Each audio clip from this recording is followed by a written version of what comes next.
The patient's eyes were open but empty, staring at nothing as orderlies wheeled him past the restricted doors. Dr. Anika Sharma froze in the hospital corridor, her medical training screaming that something was deeply wrong. Behind the man's left ear, she glimpsed a fresh surgical mark, small, precise, unexplained. Before she could move closer, a strong hand gripped her elbow. "Psych ward," security guard Malik Barasa said quickly, his voice tight with warning. "Nothing for you to see." But when their eyes met, Anika saw something that made her blood run cold. He was lying, and he knew that she knew it. What was happening in Ward 9? The loading dock door slammed shut with a sound like a gunshot, and Dr. Anika Sharma realized she was locked outside Harrington Private Hospital on her first night shift. Rain soaked through her white coat as she balanced 3 coffee thermoses in her briefcase, cursing the security guard who'd pointed her to the wrong entrance. "You won't get their attention that way." The deep voice came from behind her. "They don't monitor this entrance after 11. Anika spun around, nearly dropping her coffee.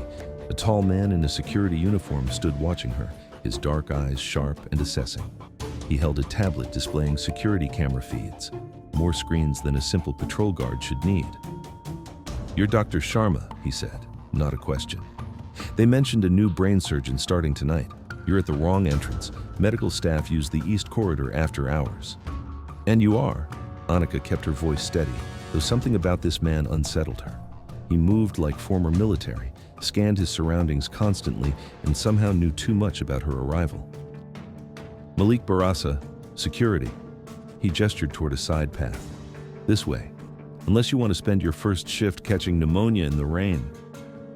As they walked through the hospital's maze of corridors, Anika studied him. Kenyan, she guessed from his accent. Probably in his mid-30s, intelligent eyes that missed nothing. The kind of man who seemed too qualified for the job he held. They passed a corridor marked Ward 9, restricted access. Through the security doors, Anika glimpsed orderlies wheeling a patient on a gurney. The patient wasn't sedated or restrained, yet he lay completely motionless, eyes open but unseeing. Something about the stillness was wrong. Not sleep, not unconsciousness, but something else entirely. "What's?" Anika started to ask. Malik's hand on her elbow was gentle but firm, redirecting her away from the ward. "Psych ward," he said quickly. "Patients with severe dissociative disorders, nothing for neurosurgery." But his body had tensed, positioning himself between her and the ward entrance. When Anika glanced up at him, their eyes met and held for a beat too long. She saw something there, a warning maybe, or recognition that she'd noticed something she shouldn't have.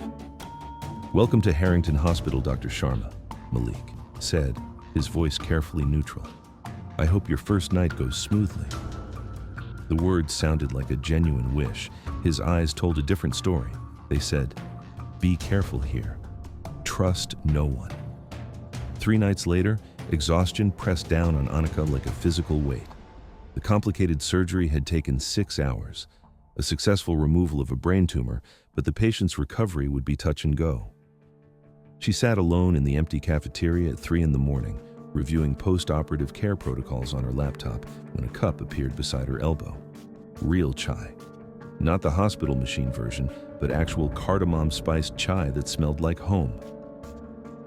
"You've been here 13 hours, Malik said, settling into the chair across from her with his own cup.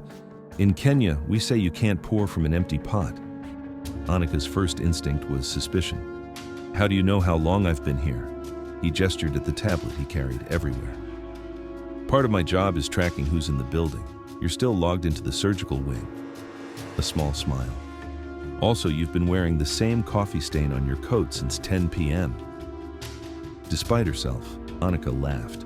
She accepted the chai, and the first sip made her momentarily homesick for her mother's kitchen in Mumbai. "This is really good. My sister's recipe. She's studying to be a nurse in Mombasa. She insists proper chai is medicine." They fell into an easy conversation that surprised them both. Malik revealed he'd studied psychology before moving into security work, though he carefully avoided explaining why he'd changed careers. Anika talked about leaving a great position in Delhi to prove herself in London's competitive medical world. "Why security?" Anika asked. "You clearly have the education for something else." His expression shifted, becoming harder. Because understanding how people think is useful when you're trying to protect them, or when you're trying to figure out who's lying. He paused, holding her gaze. This hospital has a lot of lies, Dr. Sharma. Before Anika could press him, his radio crackled with static. Security to Ward 9, we have a situation. Malik's entire body changed, suddenly all alertness and controlled tension. He stood quickly, warning her to stay in the cafeteria, and was gone before she could argue. But he'd left his thermos behind, an accidental invitation to continue this conversation. At 4:17 a.m., heading back to the surgical wing, Anika heard running footsteps and labored breathing. A patient in a hospital gown stumbled around the corner, bare feet slapping against the floor, eyes wild with terror. He was South Asian, Pakistani maybe, late 50s, clutching his head as though trying to hold something inside his skull. "Help me," he gasped in Urdu, then switched to broken English. "They did something. My head can't remember. My daughter." He collapsed. Anika immediately knelt beside him, checking his pulse, her doctor training taking over. That's when she saw it. Behind his left ear, a small surgical cut, recently healed. Beneath the skin, she felt something hard and foreign, about the size of a grain of rice. An implant in a psychiatric patient, unauthorized, unexplained. Malik rounded the corner with two other security guards, and his face when he saw Anika was pure dread. "Step away from him, doctor," he said, his voice stripped of all the warmth from their cafeteria conversation. "This is a psychiatric patient. He's violent and confused." But the man grabbed Anika's wrist with surprising strength. "They erase us," he whispered desperately. "The ones with no family. They erase us and no one looks." Then he convulsed once and went still. Dead. Sudden heart failure. The other security guards immediately started radio protocol for a deceased patient, but Malik was staring at Anika with an expression that broke her heart. It was a look that said, "I'm sorry you saw this, and I'm sorry for what comes next." Hospital administrators descended on the scene too quickly, as if they'd been waiting for this. As Anika was escorted away for routine questioning, Malik managed to whisper to her, "Forget what you saw. For your own safety, forget." But his eyes told her the opposite. His eyes said, "Remember everything, because I'm about to need an ally, and you might be the only person in this hospital with the courage to be one." Anika couldn't forget. The image of that man's terrified eyes, the unexplained implant, the too convenient death, all of it haunted her. She spent her off hours researching the patient, Rashid Amari, a refugee from Afghanistan with no listed family in the UK. His medical records were strangely empty, listing only psychiatric evaluation and treatment in Ward 9, with no specific diagnosis or treatment details. She knew she was breaking hospital rules by accessing these files. She didn't care. On the fourth night, she found Malik already in the hospital archives room, surrounded by printed patient files he clearly shouldn't have access to. They stared at each other across the small room, the invisible line between professional boundaries and conspiracy about to be crossed forever. "I was wondering when you'd stop pretending to let it go," Malik said quietly. "I was wondering when you'd stop pretending you're just a security guard," Anika countered. He smiled, genuinely smiled for the first time, and it changed his entire face from scary to breathtaking.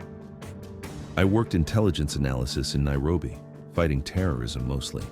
I'm very good at finding patterns in data that's meant to be hidden." He gestured to the files spread across the table. "Harrington Hospital has admitted 47 patients to Ward 9 in the last 14 months. Every single one was an immigrant or refugee. Every single one was listed as having no family contacts, and 32 of them died within 6 weeks of admission, all from complications or heart problems." Anika's medical training kicked in. That death rate is impossible for a standard psychiatric ward. Even with high-risk patients, those numbers don't make sense. Exactly. So the question is, what's really happening in Ward 9? They began meeting regularly in the archives after Anika's shifts, between 2 and 4 a.m. when the hospital was quietest. Malik brought food, properly spiced Kenyan stews, strong coffee, once a thermos of chai that made her laugh because it was almost as good as her mother's. She brought medical knowledge to understand the strange patterns they were finding. Their conversations blurred professional and personal. He told her about his sister in Mombasa who sent him recipes and worried he wasn't eating enough. She told him about her parents' disappointment that she chose surgery over a suitable marriage to a nice Indian boy. He didn't press when she fell silent about a past relationship that clearly left scars.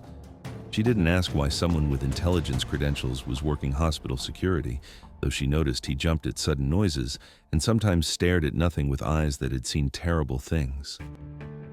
"Why are you doing this?" Anika asked one night. "You could lose your job. Worse, maybe." Malik was quiet for a long moment.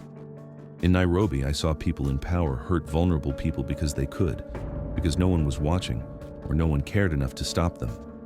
I told myself I'd never look away again." He met her eyes. "When I saw you trying to help Rashid Amari, I knew you were someone who wouldn't look away either. That's rare." Something warm and dangerous bloomed in Anika's chest. This wasn't just about solving a mystery anymore. 2 weeks into their investigation, Anika proposed they needed to actually see inside Ward 9. Malik's response was immediate and sharp. "Absolutely not. You don't understand the risk." But she pushed back. As a neurosurgeon, she might recognize equipment or procedures that would mean nothing to him. After 2 nights of arguing, he finally agreed, but only under strict conditions. He would disable security cameras for exactly 4 minutes, long enough for her to move through the corridor, not long enough to trigger automatic alerts. He'd create a distraction at the north entrance while she slipped through the south. 4 minutes, he repeated, his hand gripping her arm. "If you're not back in 4 minutes, I can't protect you from what happens next." The Ward 9 corridor was wrong. That was Anika's first thought. Too quiet, too sterile. No monitors beeping, no staff conversations, no evidence of human suffering or healing. Just doors with keypads and small windows. She peered through one window and saw a patient strapped to a bed, but the restraints weren't normal medical equipment. They were precise, almost technological, with small sensors built into the straps. The patient stared at the ceiling with that same empty expression she'd seen on Rashid Amari. Anika was examining the security keypad. It needed both, a code and a fingerprint scan, when Malik's voice came through the tiny earpiece he'd insisted she wear. "Dr. Sharma, you have 90 seconds. Someone's coming." She ran, not gracefully, but frantically, her heart hammering. Malik was waiting at the stairwell, and he pulled her into the shadows as 2 administrators passed within feet of them. They were pressed together in the narrow space, her back against the wall, his body shielding her, both barely breathing. When the footsteps faded, neither moved immediately. She could feel his heart pounding as fast as hers. His hand was still on her waist, steadying her. The air between them felt electric. "That was the stupidest thing you've ever done," he whispered. "That was the stupidest thing I've done so far," she corrected. He laughed, surprised and genuine. He still didn't step back. Neither did she. His hand came up almost automatically to brush a strand of hair from her face. "This is a terrible idea," Anika said, but she wasn't talking about Ward 9 anymore. "The worst," Malik agreed, but he was leaning closer. The moment broke when his radio crackled. They separated, professional masks sliding back into place. But everything had changed. They both knew it. The next Sunday, Malik invited Anika to his flat in Brixton, supposedly to review security footage he'd copied without permission. The footage showed Ward 9 patients being transferred in during early morning hours, always with the same small team of medical staff Anika had never seen on regular hospital floors. But the afternoon became something more. His flat was small but carefully kept, filled with books on psychology and war, photographs of beautiful Kenyan landscapes, a guitar he admitted he played badly when he couldn't sleep. He made her proper Kenyan lunch, ugali, greens, and grilled meat, apologizing that it wasn't as good as what you'd get back home. Anika was charmed by seeing him in this space, moving confidently in a way he never quite did at the hospital. They sat on his worn sofa, supposedly reviewing footage, but really just talking. "I keep waiting for you to tell me this is too dangerous," Anika said, "that I should walk away." "I did tell you that," Malik responded. "You didn't listen. So now I'm just trying to keep you alive while you do the right thing." He paused. "It's actually one of the things He stopped himself. One of the things you what? He looked at her with an intensity that stole her breath. One of the things that made me realize you're not just another curious doctor I need to warn off. You're someone who sees something wrong and can't look away, even when looking away would be safer. I understand that. I've been that person. When she left that evening, he walked her to the tube station. They held hands for the first time. Not romantic exactly, but a gesture of partnership that felt more intimate than a kiss. Anika was called to a meeting with Dr. Helena Whitmore, the hospital's chief medical officer, and two men in suits introduced only as consultants for hospital security. They knew. Somehow they knew she'd been investigating Ward 9. Dr. Whitmore's tone was kind but firm. Dr. Sharma, we understand you've had questions about our psychiatric care. These gentlemen are here to explain that Ward 9 is part of a sensitive research partnership with the Home Office, dealing with refugees who've experienced severe trauma. The work is protected under patient privacy and national security rules. One suited man leaned forward. We're aware you accessed patient files without permission. We're aware of your late-night presence in restricted corridors. And we're aware you've been spending considerable time with a security staff member who has his own complicated history. The threat was clear. Back off or face serious consequences for both herself and Malik. When Anika found Malik after the meeting, he was already suspended, supposedly for rule violations. He was clearing out his locker, his face carefully blank. They know we've been looking into Ward 9, she said. He nodded. They've known for a while. I got careless. But the real problem came when Anika's department head, Dr. Reginald Chapman, pulled her aside. He'd been waiting for a chance to push her out, and now he had it. I warned the hiring committee you were too stubborn, he said with barely hidden satisfaction. Now you've involved yourself in wild theories and inappropriate relationships with support staff.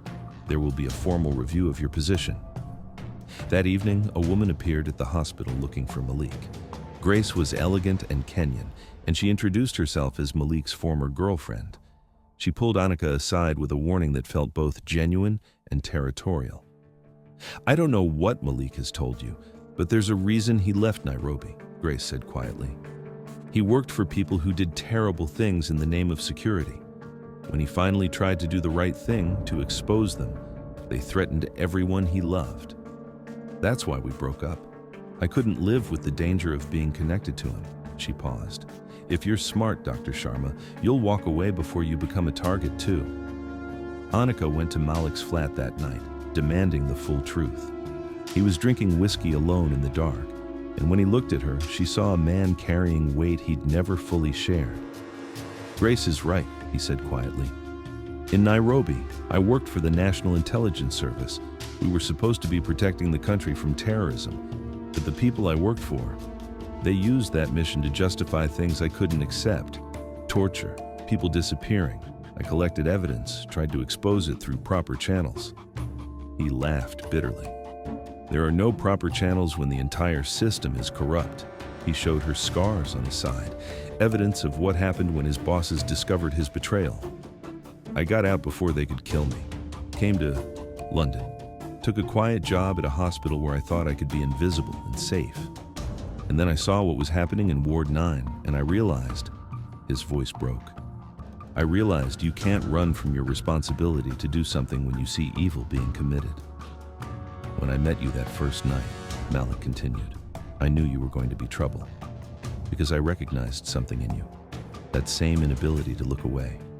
Part of me wanted to protect you from this, and part of me was selfishly grateful that I wasn't going to have to fight this alone anymore.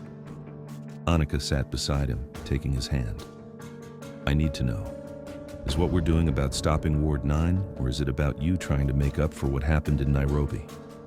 He considered this seriously. Both. Does that make it wrong? No, she said. It makes it honest. They kissed that night, not desperately, but with a kind of tender need. Two people seeking connection while their world became increasingly dangerous. They made love slowly, carefully, both aware they were crossing a line they couldn't uncross. Anika and Malik decided they needed to go public. They put together all their evidence, patient records, suspicious death rates, the security footage Malik had copied, photographs of the surgical cut behind Rashid Amari's ear. Anika wrote a detailed medical analysis of what the implanted device might be capable of, probably neural interface for memory manipulation. Malik added his intelligence knowledge of similar programs that had been attempted by security services in other countries. They sent everything to The Guardian, the BBC, and a medical ethics organization. Within 2 days, every journalist and ethicist who received their information sent back the same response. The hospital had provided complete documentation that Ward 9 was a legitimate psychiatric research program, fully approved and ethically reviewed. Several included notes that concerned staff members sometimes misunderstand specialized care methods. One journalist added, off the record, "Whatever evidence you think you have, Harrington Hospital's legal team has already destroyed its credibility. These people have serious institutional protection." The hospital called both Anika and Malik in separately. Anika was informed her contract wouldn't be renewed and she should start transitioning her cases. Malik was formally fired and escorted from the building.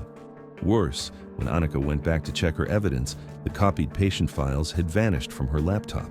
The security footage Malik had stored on an encrypted drive had been corrupted. Someone with serious technical resources had systematically destroyed their proof. They sat in Malik's flat that night, surrounded by the ruins of their case, feeling defeated for the first time. "Maybe Grace was right," Anika said quietly. "Maybe I should have walked away." Malik pulled her close. "I'm so sorry I dragged you into this." "You didn't drag me into anything.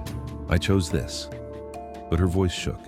They held each other while London rain drummed against the windows, both wondering if doing the right thing was enough when the system was built to protect the guilty. Anika woke at 2 a.m. to find her apartment had been entered. Nothing was stolen, but things had been moved, subtly, deliberately. Her laptop was open on a different screen than where she'd left it. Her medical journals had been disturbed. The message was clear: "We can reach you anywhere." She called Malik in a panic, and he arrived within 15 minutes, checking her locks, her windows, finding evidence of a professional break-in. "They're getting more aggressive," he said, and she heard real fear in his voice. "This isn't just about protecting Ward 9 anymore. They're sending a direct warning."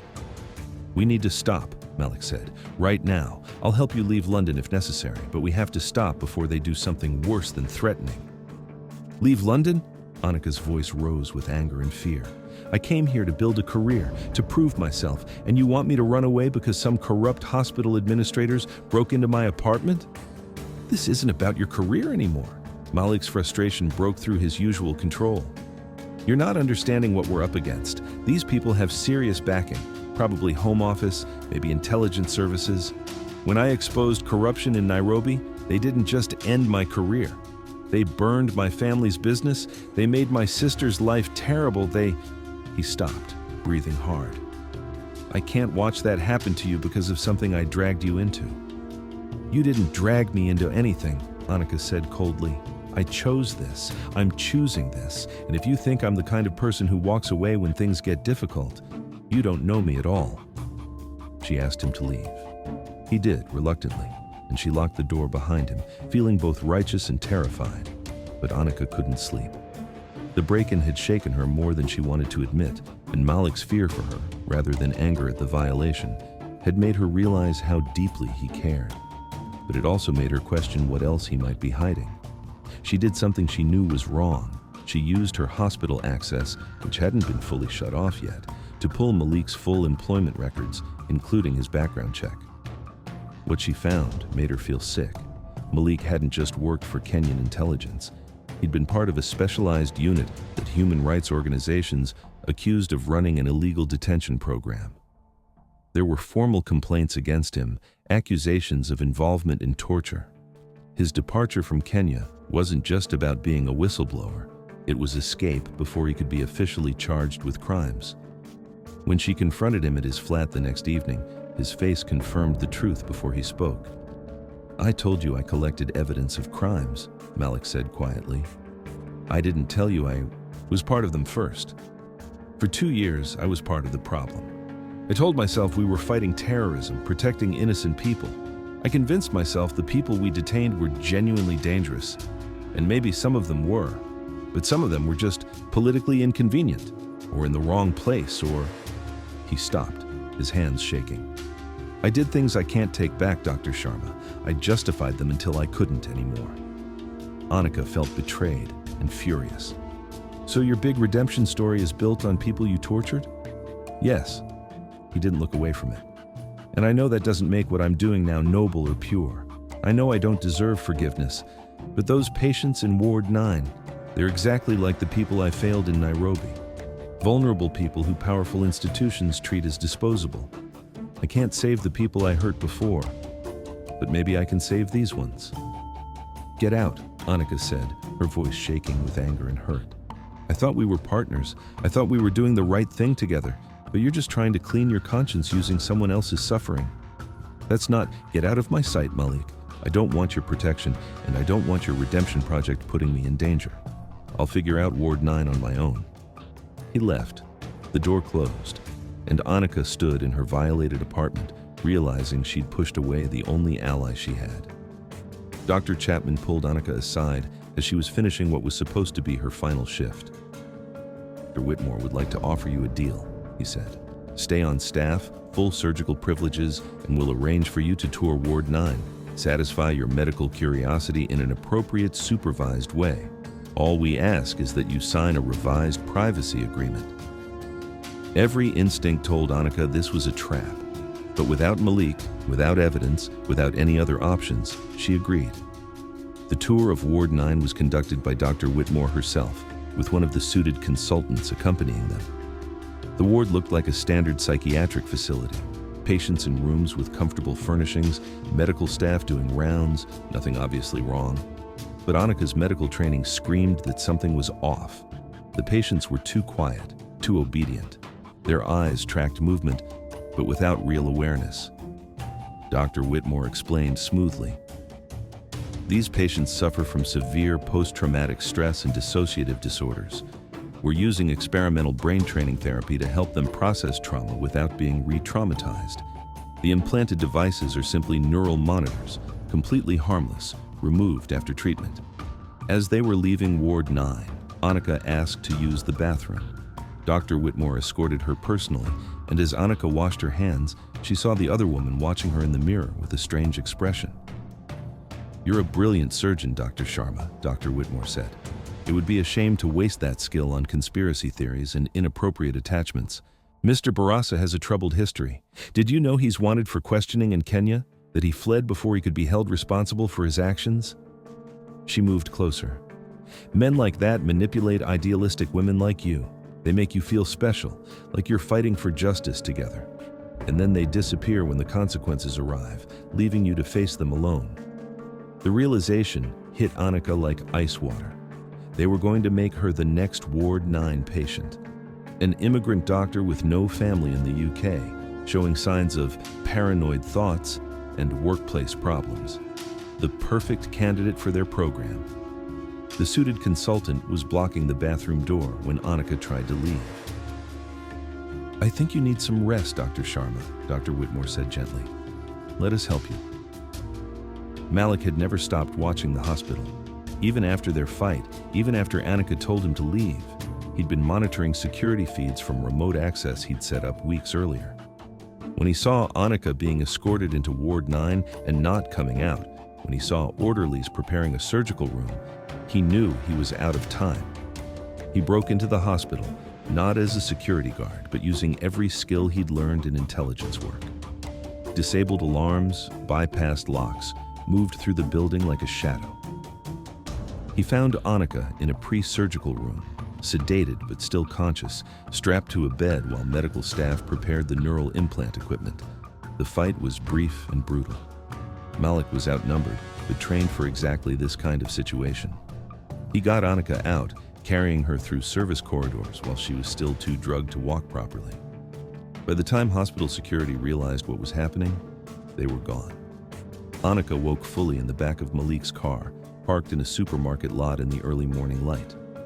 The first thing she saw was his face, exhausted and worried, watching her like he was afraid she'd disappear. You came back, she whispered. "I never left," he said simply. "I've been outside your building every night since our fight. I knew they'd make a move, I just didn't know when." His hand found hers. "I'm so sorry. I should have been watching more carefully." "I'm sorry," they both said at the same moment, and that broke the tension. She laughed weakly. "I said terrible things to you." "You said true things," he corrected, "and I should have told you the full truth from the beginning." Malik took Anika to a flat in Lewisham that belonged to a friend from his Nairobi days, someone from the humanitarian organization he'd worked with when trying to expose corruption. It was safe, anonymous, and gave them time to recover and plan. "I need to tell you everything," Malik said, "not the edited version. Everything." He did. The full story of his work in Kenya, the interrogations he'd conducted, the psychological techniques he'd used to break detainees, the moment he finally recognized what he'd become. He told her about a specific case, a young man accused of terrorism connections whom Malik interrogated for 3 days, using methods that still haunted him. "Afterward, we had to release him. No evidence, wrong person. I saw his eyes when he left. He wasn't the same person who came in. I did that to him." His voice cracked. "And the worst part is, I was good at it. I was efficient and professional, and I told myself it was necessary." Anika listened without interrupting. When he finished, she was quiet for a long moment. "I came to London because I was running away too," she finally said. "In Delhi, there was a surgery, a VIP patient, politician's wife. I saw that the brain surgery my senior was planning was unnecessary, motivated by money rather than medical need. I spoke up. I was told to be quiet. I kept pushing, and I was systematically forced out, my reputation destroyed, accused of being difficult and emotional and not a team player." She took a shaky breath. "When I got to London, I told myself I'd just keep my head down, do excellent work, not make waves. And then I met you and saw Ward 9, and I realized I was about to make the same mistake, choosing my career over doing what's right." "We're both trying to be better than we were," Malik said. "Yes, but maybe that's enough. Maybe trying is enough." He pulled her close and she let herself be held, feeling safer than she had in weeks. They spent 3 days in the safe house, planning. This time, they were smarter. Malik used his intelligence contacts to identify which journalists had actually covered institutional corruption successfully, who had the backing to stand up to legal threats. Anika focused on creating medical documentation that was impossible to argue with, detailing the neural implant technology, its capabilities, and its uses. But the key was Malik's decision. He agreed to go public with his own story from Kenya. "If I'm asking people to believe that institutions can commit terrible crimes in secret," he said, "I need to be honest about being part of one that did. My credibility matters here. I can't hide anymore." They also did something smarter. They contacted the families of Ward 9 patients. It turned out several patients did have families, children, siblings, distant relatives, who were told their loved ones had died or been sent back to their home countries. Anika and Malik helped these families understand what really happened. And suddenly, there was a whole group of voices demanding answers, not just 2 discredited medical professionals making accusations. The story broke. The Guardian ran a front-page investigation. The Home Office was forced to announce an inquiry. Harrington Hospital's board suspended several administrators, including Dr. Whitmore. But Anika and Malik knew this was only partial justice. Ward 9 would likely be shut down, but the people responsible would face minimal consequences. The patients who survived the memory treatment would never fully recover what they'd lost.